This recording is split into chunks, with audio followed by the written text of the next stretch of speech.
Info Intox avec vous, Marc Pau. Bonjour. Bonjour Raphaël. Depuis la mort dimanche du président iranien Ebrahim Raïssi, de nombreuses théories du complot fleurissent sur les réseaux sociaux, comme c'est souvent le cas.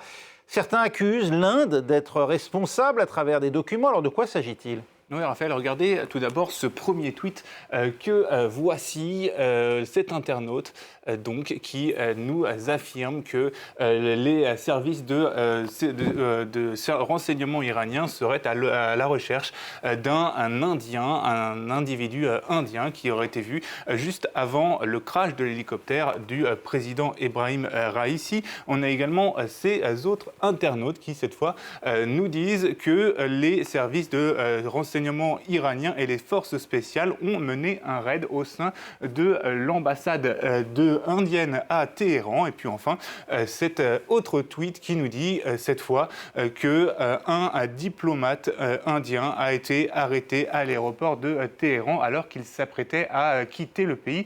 Alors bien sûr, toutes ces informations, elles sont toutes fausses, elles sont fondées sur rien de tangible. Nous n'avons pu trouver aucune preuve de la présence d'un Indien près de la zone du crash. Quant au soi-disant raid de l'ambassade indienne, eh bien, quand on fait une recherche d'images inversées sur Internet, on retrouve cette photo qui a été donc publiée par l'agence Reuters. Et ça, c'était donc, on apprend ici dans le commentaire, en Allemagne, le 28 septembre 2015, donc bien avant les faits actuels. Il s'agissait en fait d'un entraînement de l'armée allemande. Et puis sur l'autre photo, si on fait aussi également une recherche d'images inversées, on tombe cette fois sur cette arrestation de deux membres de l'organisation État islamique. Et là, c'était cette fois en juin 2022 et c'était au Kurdistan irakien. Ces fausses informations, il faut le savoir, elles proviennent tous de comptes pro-pakistanais qui alimentent ainsi l'animosité entre les deux voisins, l'Inde et le Pakistan. Alors ces dernières heures, il n'y a pas que l'Inde qui est pointée du doigt également, et ça on s'y attendait davantage, l'État d'Israël. Oui, plusieurs rumeurs circulent effectivement sur les réseaux sociaux selon lesquelles Israël serait à l'origine de la mort d'Ebrahim Raïssi. D'ailleurs, c'est ce que nous dit cet internaute qui s'alarme un peu en disant qu'un changement géopolitique dramatique pourrait ainsi embraser toute la région.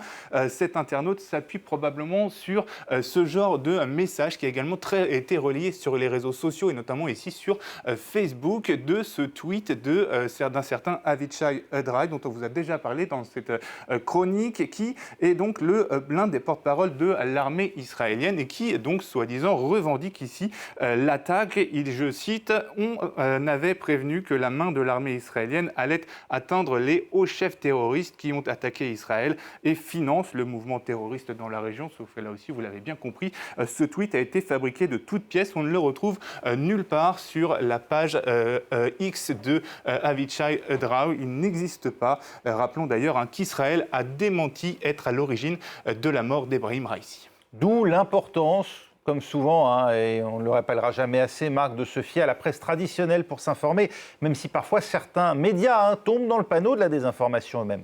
Oui, et ce coup-ci, c'est la chaîne franco-israélienne I24 News qui est tombée dans le panneau, qui a donc un de ses analystes politiques a affirmé à l'antenne que le pilote de l'hélicoptère transportant Ebrahim Raïssi était israélien et qui portait un nom bien singulier. Je vous propose de l'écouter.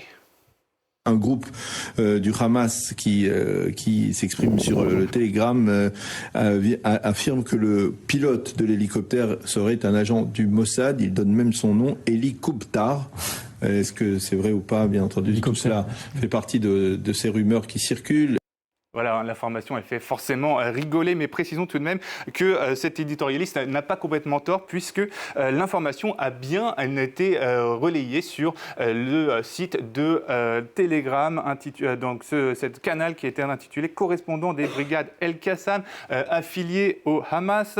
Mais on l'entend, le présentateur ne s'y trompe pas, cette information, elle est bien étrange. Il s'agit en fait d'une blague israélienne qui a été très relayée sur les réseaux sociaux et donc reprise à à leur compte par les médias et donc par le Hamas. Cette blague, elle est accompagnée par de genre de clichés. Donc voici l'hélicoptère, je vous le présente à l'antenne. Le voici, c'est officiel. C'est comme si on avait dit que l'hélicoptère s'était crashé parce que la météo était plutôt maussade. Donc voilà, c'est le genre de blague qu'on peut voir circuler sur les réseaux sociaux. La chaîne s'est d'ailleurs excusée dans un message, dans un communiqué que voici.